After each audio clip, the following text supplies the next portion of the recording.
Bulletin के पेश करता है काकाजी वेडिंग मॉल वुमेन्स एक्सक्लूसिव, मोती गली, चौमोहल्ला पैलेस रोड, हैदराबाद। अस्सलाम वालेकुम, आदाब। मैं हूं मोहसिन और आप देख रहे हैं BPN न्यूज़। आइए शुरुआत करते हैं आज के खबरनामे की और नजर डालते हैं हेडलाइंस पर। हैदराबाद के ओल्ड मलकपेट बल्दी डिवीजन में 69 पोलिंग सेंटर्स पर आज हुई पुरअमन रीपोलिंग। पुलिस की जानिब से किए गए थे वसी इंतजामात।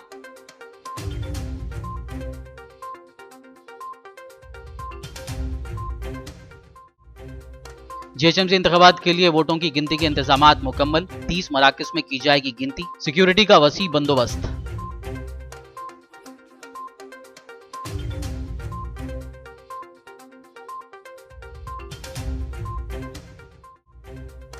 GHMC इंतखाबात के नताइज के बाद 48 घंटों तक जश्न मनाने पर पाबंदी। City police commissioner Anjani Kumar की उम्मीदवारों, पार्टी रहनुमाओं और कारकुनों को हिदायत।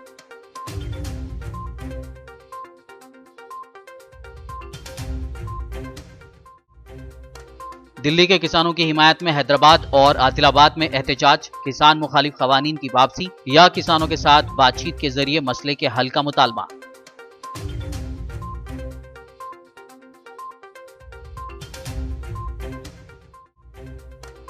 जल्दी ही दौड़ सकती हैं शहर हैदराबाद की सड़कों पर डबल डेकर बसें। ओहदेदारों ने सर्वे के बाद की 5 रूट्स की निशानदेही।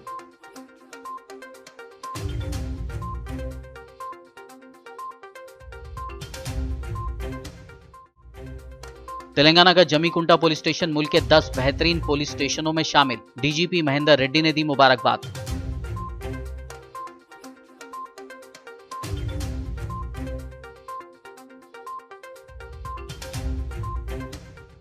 और अब खबरों की तफसील। ग्रेटर हैदराबाद म्यूनिसिपल कॉरपोरेशन के लिए ओल्ड मलकपेट डिवीजन के 69 पोलिंग स्टेशनों में आज सुबह 7 बजे पोलिंग का आगाज़ हुआ, जो शाम 6 बजे तक पुरअमन तौर पर जारी रहा। बताया गया है कि इस दौरान तकरीबन 45% वोटिंग दर्ज की गई।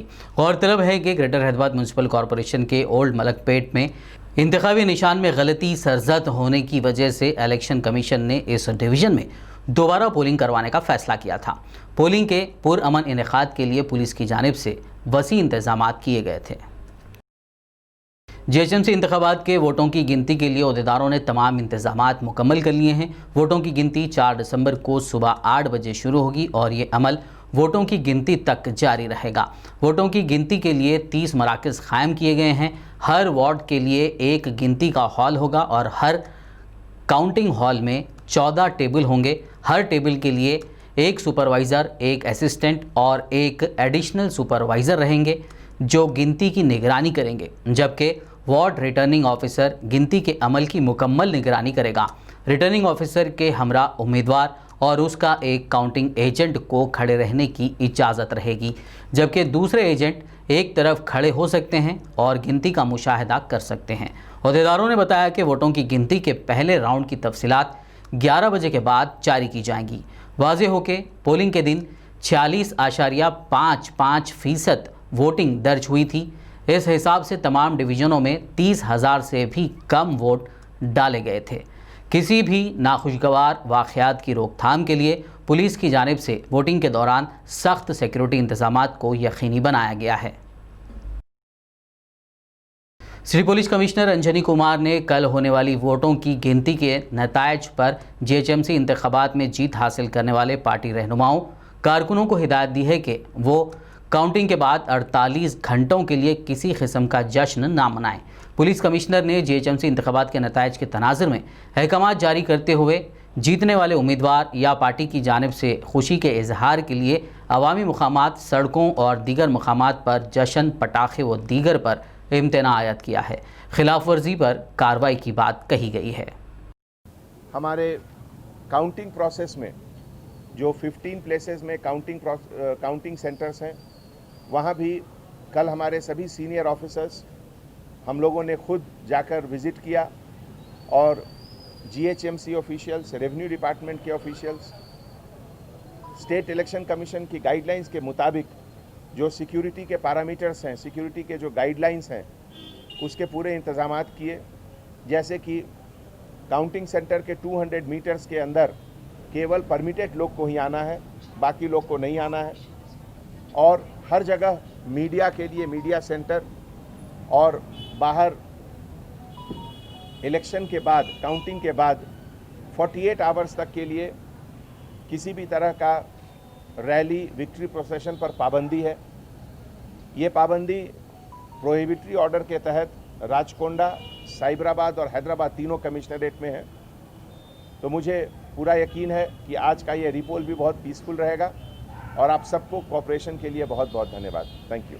सदर मजलिस असदुद्दीन ओवैसी की हिदायत पर मजलिस के जनरल सेक्रेटरी व याखुतपुरा रुकन असम्बली सैयद अहमद पाशा खादरी ने नामपल्ली में वाक़ दरगाह हज़रात यूसुफ़ैन रहमतुल्लाह अलैह पहुँचकर चादर गुल पेश किया और GHMC इंतख़ाबात में मजलिसी उम्मीदवारों की कामयाबी के लिए खुसूसी दुआ की।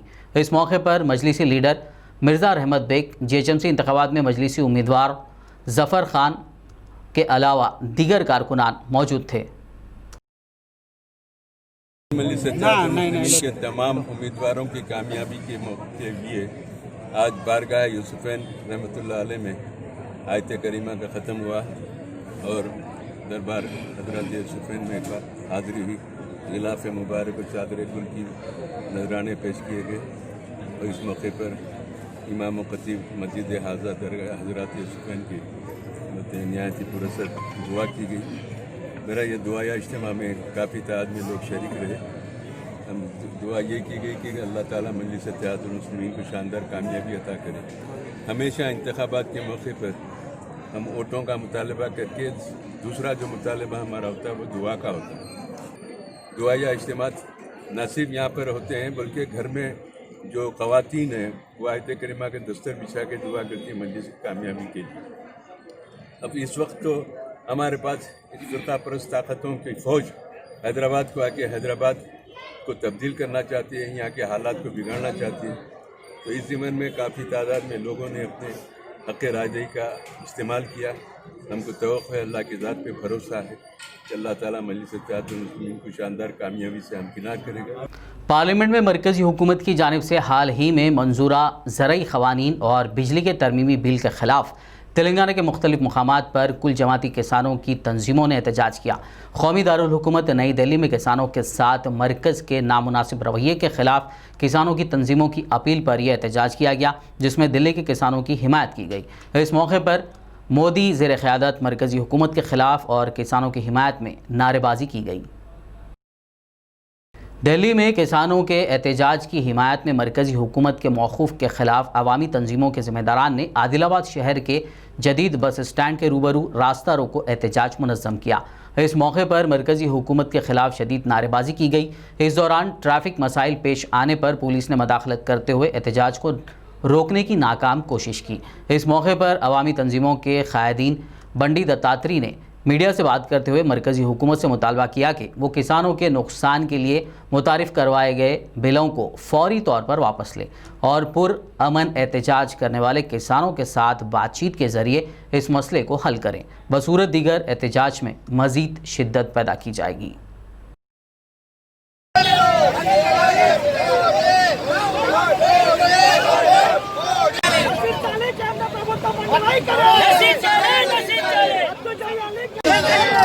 మూడు చట్టాలకు నిరసనగా ఢిల్లీలో 8 రాష్ట్రాల రైతులు పాల్గొన్నారు. ఇప్పటి వరకు కూడా ప్రభుత్వము చర్చలకు పిలిచినా సానుకూల అంశాలు మాట్లాడకుండా 3 చట్టాల విషయంలో జోలికి పోకుండా ఉండడం వల్ల రైతాంగం ఇంకా 8 రాష్ట్రాల నుంచి ఢిల్లీకి చేరుకోవడం అనేటువంటి జరిగింది.